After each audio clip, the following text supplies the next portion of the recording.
गहरा शोक व्यक्त किया है। दिल्ली मेट्रो रेल कॉरपोरेशन और इसके साथ ही सुरक्षा कारणों से लाल किला मेट्रो स्टेशन को बंद कर दिया गया है। हालांकि अन्य सभी स्टेशन सामान्य रूप से संचालित है। सुरक्षा एजेंसियां उस जगह की बारीकी से जांच कर रही हैं जहां पर कल शाम को ही लगभग 7 बजे हुंडई i20 पर ही कार में ही विस्फोट हुआ था और इस धमाके में 9 लोगों की मौत हो गई थी। दिल्ली पुलिस, एफएसएल और इसके साथ ही अन्य एजेंसियां जो है मौके पर मौजूद है और सभी जो है जांच को जुटी हुई हैं और सभी पहलू पर वहां पर नजर बनाए हुए हैं। इलाकों को पूरी तरह से सील भी कर दिया गया है और आसमान से आपको बता दें कि इसको लेकर पूरी अच्छी से नजर रखी जा रही है। आसपास के सीसीटीवी फुटेज खंगाले जा रहे हैं और ये भी बता दें कि राष्ट्रपति द्रौपदी मुर्मू ने इस हादसे पर गहरा दुख भी व्यक्त किया है। उन्होंने मृतकों के परिजनों के प्रति संवेदना प्रकट करते हुए कहा है कि मैं घायलों के जल्द स्वस्थ होने की प्रार्थना करती हूं और प्रधानमंत्री नरेंद्र मोदी ने भी धमाके पर दुख जताया है। उन्होंने गृह मंत्री से भी बात कर हालात की समीक्षा की है और अधिकारियों को हर संभव मदद के निर्देश दिए हैं। पीएम ने घायलों के शीघ्र स्वस्थ होने की भी कामना की है और कहा कि जान गंवाने वालों के प्रति मेरी संवेदना है। दिल्ली के लाल किला इलाके में हुए इस विस्फोट ने राजधानी की सुरक्षा व्यवस्था पर बड़े सवाल खड़े कर दिए हैं। जांच एजेंसियां घटना की तह तक जाने में जुटी हुई है, जबकि प्रशासन ने पूरे इलाके में हाई अलर्ट भी घोषित कर दिया है।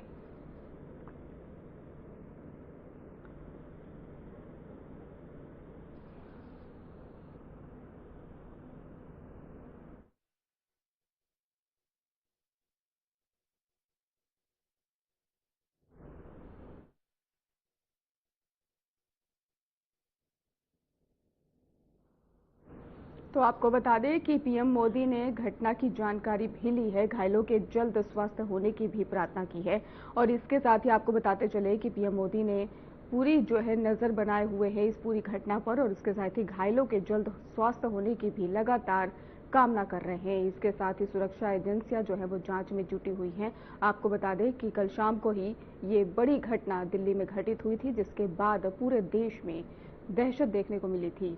सभी डरे हुए थे कि अचानक से दिल्ली में ये बड़ी घटना कैसे घटित हो गई। वहीं सुरक्षा व्यवस्था के जो पुख्ता इंतजाम थे उस पर भी सवाल खड़े हुए कि आखिरकार ये घटना कैसे घटित हो गई। पीएम मोदी लगातार इस पर नजर बनाए हुए हैं और जांच जो है लगातार की जा रही है। आपको बता दें कि रात से ही जांच लगातार जारी है और सुरक्षा एजेंसियां जो हैं वो सतर्क साफ तौर पर नजर आ रही हैं। इसके साथ चेकिंग अभियान भी कई राज्यों में चलाया जा रहा है।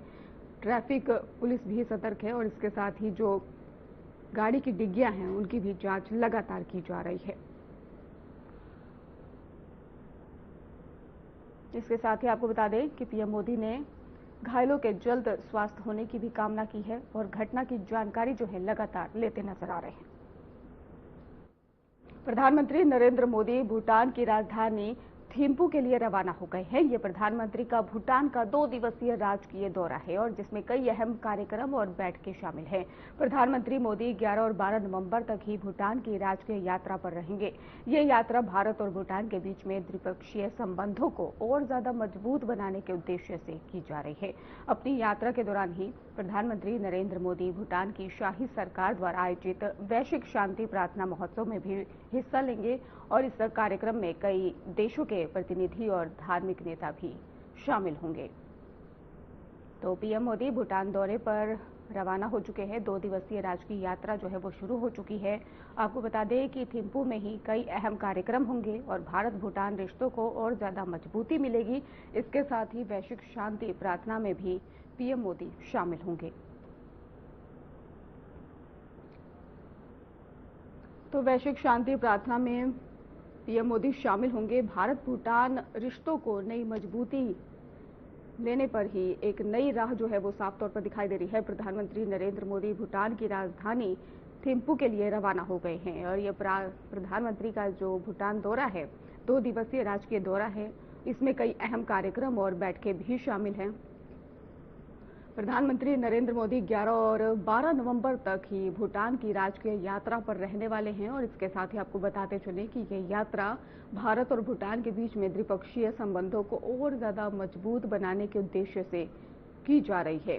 अपनी यात्रा के दौरान ही प्रधानमंत्री मोदी भूटान की शाही सरकार द्वारा आयोजित वैश्विक शांति प्रार्थना महोत्सव में भी हिस्सा लेंगे और इस कार्यक्रम में कई देशों के प्रतिनिधि और धार्मिक नेता भी शामिल होंगे।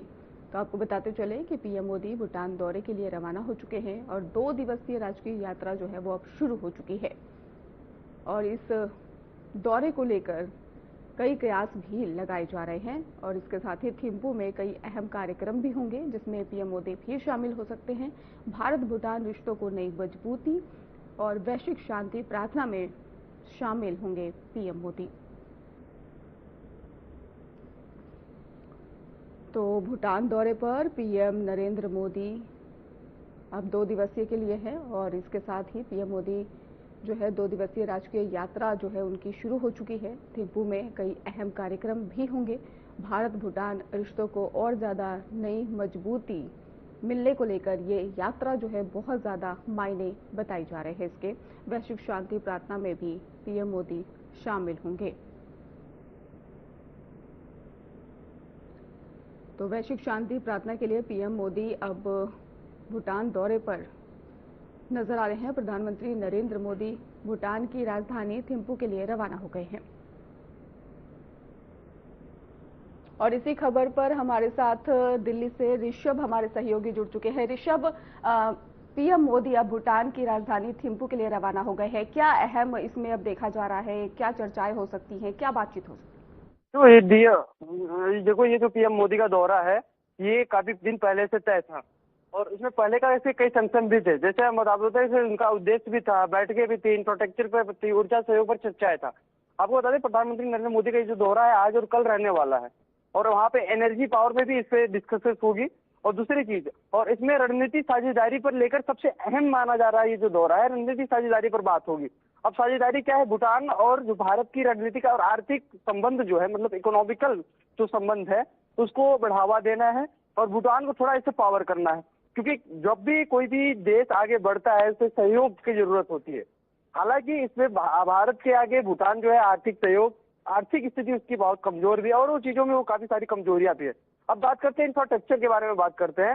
जो भारत की तरफ से आर्थिक सहयोग दिया जाएगा तो इसमें भारत और भूटान मिलकर एक विकास कार्यों का, मतलब विकास जो हो रहा है वहां पर उसका सर्वेक्षण करेंगे और उसे आगे करेंगे पूरा का पूरा। जैसे हाइपोटाइक पावर की बात करें, हम अक्षय ऊर्जा की बात करें, परियोजनाओं पे बात करें, इन सारी चीजों को लेकर प्रधानमंत्री का ये दौरा है और ये दौरा काफी अहम माना जा रहा है। ऋषभ, अगर देखें तो वैश्विक शांति प्रार्थना में भी शामिल होंगे, तो इसमें कौन कौन शामिल हो सकता है, क्या खास रहेगा उस समय? इसमें मैं बताऊं, ये तो एक रिपोर्ट है वहाँ का, जैसे भूटान लाइव रिपोर्ट है। वहाँ के माने तो, उस रिपोर्ट के माने तो प्रधानमंत्री मोदी जो भूटान यात्रा में जा रहे हैं तो वहाँ के पूर्व एक नरेश जिम्मे सिंगे वांगचुक थे, जिनकी 70वीं जयंती है। वहाँ के पूर्व नरेश सिंगे वांगचुक जिनकी 70वीं जयंती है, उस अवसर में प्रधानमंत्री मोदी शामिल हो गए और यहाँ पर जो है काफी चीजें, मतलब अवसर पे शामिल तो होंगे लेकिन शामिल के साथ साथ काफी चीजें अहम है। लेकिन अहम जो माना जा रहा है दौरा लेकर, उनका उद्देश्य बैठक इंफ्रास्ट्रक्चर पर जोर देना है। वो एक प्रोग्राम है जिसमें प्रधानमंत्री शिरकत करेंगे। बिल्कुल ऋषभ, अगर भूटान की बात की जाए तो भूटान और भारत के और कौन से ऐसे रिश्ते मतलब देखे जाए कि अगर कारोबार को लेके देखा जाए या फिर और चीजों को देखा जाए तो ये रिश्ता जो है वो कितना मजबूत होगा पीएम मोदी के वहां पे दौरे को लेकर? प्रधानमंत्री का मोदी जो ये दौरा है, सबसे बड़ी चीज, सबसे इस दौरे का मेन जो चीजें कॉन्सेप्ट है वो है बिजली उत्पादन को लेकर है। जैसे हम आपको फॉर एग्जाम्पल बताते हैं, एक लाइन में चीजें बताते हैं। भारत में बिजली आपूर्ति कितनी है, लिहाजा भारत की बिजली आपूर्ति के मुताबिक देखा जाए तो भूटान में बिजली आपूर्ति कम है, जिसके उत्पादन लेकर भारत इसमें रक्षा सहयोग करेगा। रक्षा सहयोग मैंने बोल दिया, इसमें सहयोग करेगा और इसे बढ़ावा देगा। अब मैं बता दूं, भूटान की जो अभी बिजली जो ऊर्जा शक्ति है, आपूर्ति है, उसे दुगना करने का प्लान है, जो भारत के सहयोग से बिजली आपूर्ति को दुगना किया जाएगा। जी ऋषभ, आपका बहुत बहुत धन्यवाद हमारे साथ जुड़ने के लिए और अहम जानकारी देने के लिए। बिहार विधानसभा चुनाव के अंतिम चरण की वोटिंग जारी है और इस बीच ही पीएम मोदी ने सोशल मीडिया पोस्ट के जरिए राज्य के मतदाताओं से लोकतंत्र के इस महापर्व में बढ़ चढ़कर भाग लेने की अपील की है। प्रधानमंत्री ने कहा है कि हर मतदाता अपने वोट के अधिकार का प्रयोग करे और मतदान का नया रिकॉर्ड बनाए। उन्होंने पहली बार वोट देने जा रहे युवाओं से भी विशेष आग्रह किया है कि वे न केवल खुद मतदान करें बल्कि अपने परिवार और आसपास के लोगों को भी मतदान के लिए प्रेरित करें। पीएम मोदी ने कहा है कि लोकतंत्र की असली ताकत जनता के मत में है, इसलिए अधिक से अधिक संख्या में मतदान कर बिहार के उज्जवल भविष्य में योगदान दें।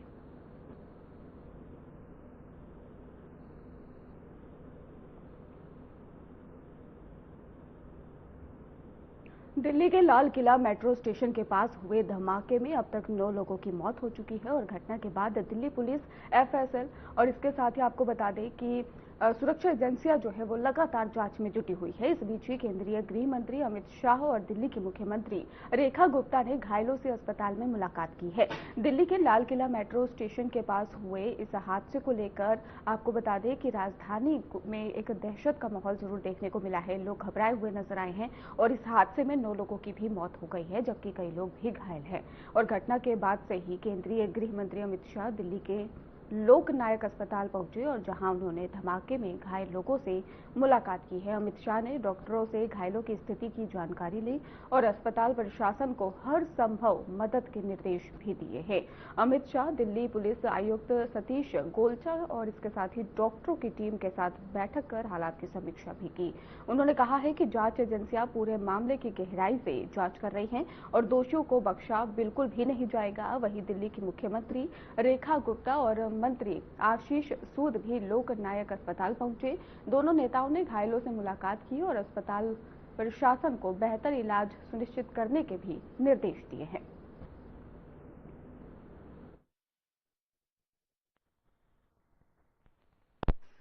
ब्लास्ट के कारण कार और कार के आसपास की 3-4 व्हीकल और खड़े हुए लोग, ऑटो में बैठे हुए लोग इंजर्ड भी हुए हैं और कुछ मृत्यु भी हुई है। कुछ लोग इंजर्ड हैं, उनका इलाज यहां पर चल रहा है। हम सभी एंगल को खुला रखते हुए इसकी गहन जांच शुरू कर दी है। जैसे ही ब्लास्ट की सूचना मिली, Delhi police special cell, crime branch, NIA की टीम, एसपीजी की टीम, एफएसएल की टीम मौके पर पहुंच गई है और सभी प्रकार की जांच हम तेजी से कर रहे हैं। कुछ ही समय में मैं आशा करता हूं कि धमाके का कारण क्या है उसके निर्णय पर हमारी एजेंसियां पहुंच जाएगी और एफएसएल की सीनियर मोस्ट टीम भी यहां पर पहुंची। धमाके की सूचना आने के बाद तुरंत ही माननीय प्रधानमंत्री जी का मुझे फोन आया था। उसके बाद प्राथमिक इंफॉर्मेशन लेकर मैंने प्रधानमंत्री जी को भी ब्रीफ किया है। अभी यहां से मैं घटना स्थल पर जाने के लिए निकल रहा हूं और कल एक बड़े सवेरे ही सीनियर लोगों की टीम के साथ गृह मंत्रालय में बैठक कर इसकी डिटेल जांच की जाएगी। सर, आपको लगता है कि हमले के पीछे जो ब्लास्ट हुआ इसके पीछे कोई आतंकी हमला है या कोई भी प्लानिंग यहाँ पर की जा रही है? देखिए, हम सभी एंगल्स को ओपन रखकर सभी दृष्टि से जांच कर रहे हैं। घटना किस कारण से हुई ये अभी कहना बहुत मुश्किल है। जब तक विस्फोट के स्पॉट पर से जो स्पेसिमेंस मिलेंगे, इसका जब तक एफएसएल का एनालिसिस, एनएसजी का एनालिसिस नहीं होता, इसके बारे में कुछ भी कहना दिक्कत है। मगर हम किसी भी एंगल को बंद नहीं मानते हैं। सभी एंगल का हम दृढ़ता के साथ आगे जांच करें। मध्य प्रदेश के मुख्यमंत्री डॉक्टर मोहन यादव ने लौह पुरुष सरदार वल्लभ भाई पटेल की जयंती के अवसर पर आयोजित एकता पदयात्रा में हिस्सा लिया है और मुख्यमंत्री ने इस दौरान सरदार पटेल को नमन करते हुए कहा कि देश की अखंडता और एकता के प्रतीक सरदार पटेल का जीवन हर भारतीय के लिए प्रेरणा स्रोत है। और पदयात्रा में बड़ी संख्या में विद्यार्थी, जनप्रतिनिधि, समाजसेवी और आम नागरिक शामिल हैं। आपको बता दें कि मुख्यमंत्री ने लोगों से आह्वान भी किया है कि वे सरदार पटेल के दिखाए मार्ग पर चलते हुए राष्ट्र की एकता, अखंडता और विकास में अपना योगदान दें।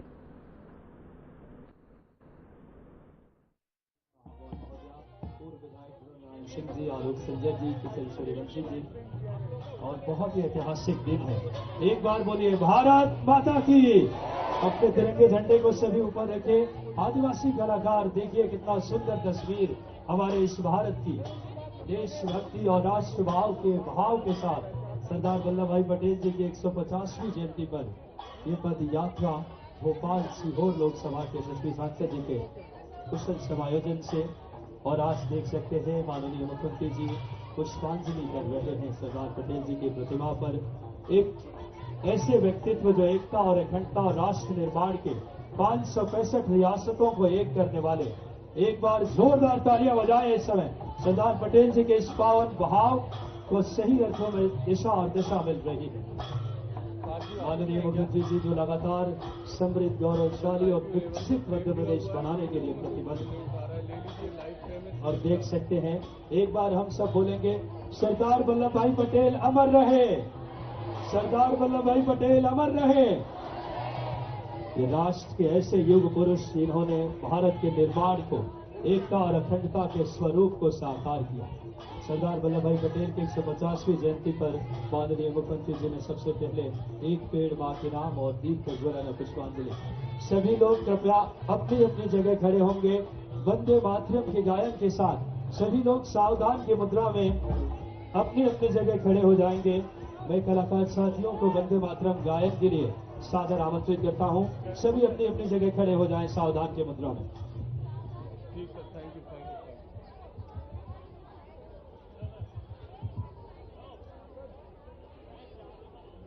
हेलो। देहरादून से आपको खबर बता दें, जहां पर दिल्ली ब्लास्ट के बाद अब देहरादून भी अलर्ट पर है और इसके साथ ही देहरादून में सघन चेकिंग अभियान भी लगातार जारी है। डीजीपी ने पुलिस अधिकारियों को अलर्ट कर दिया है और एसएसपी देहरादून पुलिस फोर्स के साथ ही स्टेशन पहुंचे हैं। तो बड़ी खबर आपको बता रहे हैं देहरादून से, जहां पर दिल्ली ब्लास्ट के बाद से अब देहरादून राज्य सरकार जो है वो लगातार अलर्ट नजर आ रही है, सतर्क नजर आ रही है। सुरक्षा जो है वो लगातार बढ़ा दी गई है। डीजीपी ने भी पुलिस अधिकारियों को अलर्ट कर दिया है। एसएसपी देहरादून पुलिस फोर्स के साथ स्टेशन पहुंच गए हैं और आपको बता दें कि अब और राज्यों के साथ साथ देहरादून भी अलर्ट मोड पर नजर आने लगा है और देहरादून में सघन चेकिंग अभियान लगातार जारी है और गाड़ियों की चेकिंग खासतौर पर की जा रही है। एसएसपी देहरादून पुलिस भी लगातार इस पर नजर बनाए हुए है।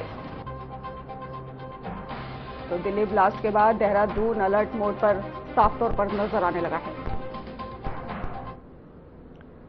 बलरामपुर में यूपी के मुख्यमंत्री योगी आदित्यनाथ ने मां पाटेश्वरी मंदिर पहुंचकर विधि विधान से पूजा अर्चना की है। उन्होंने प्रदेश की सुख समृद्धि और जन कल्याण की कामना की है। पूजा के बाद ही मुख्यमंत्री ने मंदिर परिसर में गौ सेवा की और गायों को चारा खिलाया और इस दौरान ही उन्होंने मंदिर ट्रस्ट के सदस्यों से भी बातचीत की और व्यवस्था की जानकारी ली।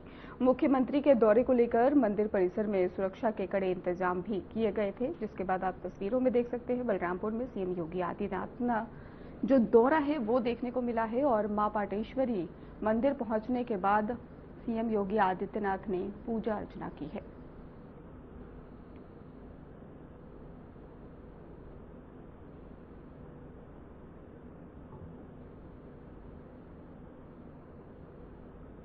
बिहार विधानसभा चुनाव 2025 के दूसरे और अंतिम चरण के लिए राज्य के 20 जिलों की 122 सीटों पर मतदान जारी है। इस दौरान ही कई वरिष्ठ नेता और आम मतदाता अपने मताधिकार का प्रयोग करते नजर आ रहे हैं। कटिहार से पूर्व उप मुख्यमंत्री और बीजेपी उम्मीदवार तारकिशोर प्रसाद ने अपने मतदान केंद्र पर वोट डाला। वहीं मोतिहारी में बिहार सरकार के मंत्री और हरसिद्धि सीट से बीजेपी उम्मीदवार कृष्ण नंदन पासवान ने भी अपने मताधिकार का प्रयोग किया। आपको बता दें कि सुपौल से बीजेपी नेता शहनवाज हुसैन और उनकी पत्नी रेनू हुसैन ने बूथ नंबर 190 पर मतदान किया और पूर्णिया से ही निर्दलीय सांसद पप्पू यादव ने भी अपने मत का इस्तेमाल किया है। बेतिया में बीजेपी सांसद संजय जायसवाल ने भी मतदान किया। भागलपुर और पूर्वी चंपारण में बूथ नंबर 47 और दुर्गा चरण उच्च विद्यालय से भी मतदान जो है वो शुरू हुआ। मोतिहारी और गया जिलों के कई मतदान केंद्रों पर मॉक पोलिंग के भी चल रही है और इसके साथ ही आपको बता दें कि मतदान प्रक्रिया पूरी तरह से सुरक्षित और सुचारू रहे, इसको लेकर भी कदम उठाए गए हैं। लोखा और किशनगंज के श्री सागर पब्लिक हाई स्कूल में मतदान जारी है, जिसमें प्रथम बार वोट डालने वाले युवा और महिलाएं भाग ले रही हैं। किशनगंज के ही दिलावरगंज गांव में भी मतदान जो है वो शुरू हो चुका है। तो तस्वीरें आपको हम दिखा रहे हैं कटिहार से, किशनगंज से और गया जी से, और इसके साथ ही पूर्णिया की तस्वीरें देखिए जहां पर मतदान लगातार जारी है। पूर्वी चंपारण में भी मतदान शुरू हो चुका है। इसके साथ ही बेतिया में भी लोग वोट डालने पहुंच रहे हैं। भागलपुर की तस्वीरें आपको दिखा रहे हैं और इसके साथ ही मोतिहारी में भी आपको तस्वीरें दिखा रहे हैं जहां पर मतदान लगातार जारी है। तो बिहार चुनाव दूसरे चरण का जो मतदान है वो अब शुरू हो चुका है। तस्वीरों में देखिए आप किस तरीके से लोग जो है वोटिंग करने पहुंच रहे हैं। सुबह का समय है और लोग जो है मतदान करने के लिए मतदान केंद्र पहुंच रहे हैं। तो 20 जिलों की 122 सीटों पर वोटिंग है और बूथों पर मतदाताओं की जो भारी भीड़ है वो देखने को मिल रही है। बिहार चुनाव दूसरे चरण का जो मतदान है वो देखने को मिल रहा है। मतदाता मत का अधिकार करते हुए साफ तौर पर दिखाई दे रहे हैं। तस्वीरों में देखिए आप किस तरीके से, कटिहार की तस्वीर भी हम आपको दिखा रहे हैं जहां पर लोग वोट करने पहुंचे।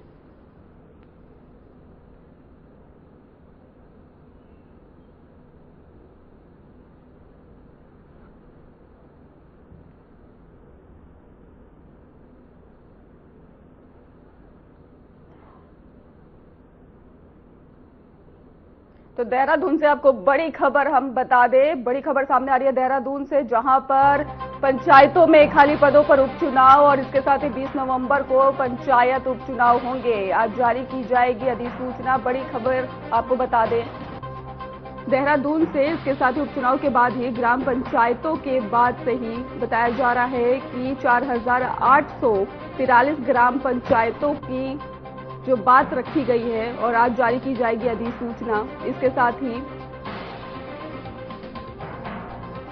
उपचुनाव के बाद ही ग्राम पंचायत चुनाव की बात रखी गई है। 4843 ग्राम पंचायतों का गठन होगा। 13 से 14 नवंबर को नामांकन पत्र भी होंगे। आज जारी की जाएगी अधिसूचना। तो देहरादून से बड़ी अपडेट आपको बता दें, 33,114 पद जो है वो खाली बताए जा रहे हैं। तो 4843 ग्राम पंचायतों का गठन होगा। 13-14 नवंबर को नामांकन पत्र होगा। आज जारी की जाएगी अधिसूचना। बड़ी अपडेट देहरादून से, जहां पर ग्राम पंचायतों के 33,114 पद खाली है। उपचुनाव के बाद ग्राम पंचायतों का गठन होगा। देहरादून से बड़ी अपडेट आपको बता रहे हैं, जहां पर 13 से 14 नवंबर को नामांकन पत्र जमा होंगे। आज जारी की जाएगी अधिसूचना। तो उपचुनाव के बाद ग्राम पंचायतों का गठन, बड़ी अपडेट देहरादून से, जहां पर 4843 ग्राम पंचायतों का गठन होगा। 13-14 नवंबर को नामांकन पत्र भी जमा होंगे और इसके साथ ही आज ही जारी की जाएगी अधिसूचना। ग्राम पंचायतों के 33,114 पद जो है वो खाली है। उपचुनाव के बाद ही ग्राम पंचायत का भी गठन। तो देहरादून से बड़ी अपडेट, 13-14 नवंबर को नामांकन पत्र जो है वो जमा होंगे।